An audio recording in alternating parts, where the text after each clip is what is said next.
IPL 2025 আসরের নিলামের জন্য নিবন্ধন করেছিলেন 1584 ক্রিকেটার। যাচাই বাছাইয়ে টিকেছেন 574 জন, বাকিরা ছাঁটাই হয়েছেন।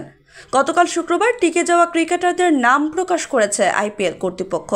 বাংলাদেশ থেকে নিবন্ধন করেছিলেন 13 ক্রিকেটার, তবে চূড়ান্ত নিলামের তালিকা থেকে বাদ পড়েছেন একজন।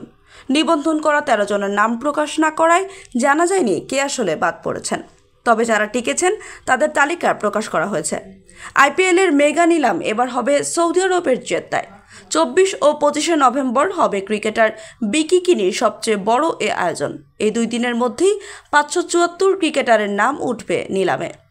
আইপিএলে খেলার অভিজ্ঞতা আছে বাংলাদেশি 3 ক্রিকেটার সাকিব আল হাসান, মোস্তাফিজুর রহমান ও লিটন দাসের। আগামী আসরের চূড়ান্ত নিলামে 3 জনের নামই থাকবে। চূড়ান্ত নিলাম তালিকায় থাকা বাকি 9 জনের অবশ্য অভিজ্ঞতা নেই, তবে আইপিএলের মতো জমজমাট টুর্নামেন্টে খেলার জন্য মুখিয়ে আছেন তারা। এই তালিকায় থাকা ক্রিকেটাররা হলেন রিশাদ হোসেন, তাসকিন আহমেদ, শরীফুল ইসলাম, তাওহিদ হৃদয়, মেহেদী হাসান মিরাজ, তানজিম হাসান, মেহেদী হাসান, নাহিদ রানা ও হাসান মাহমুদ।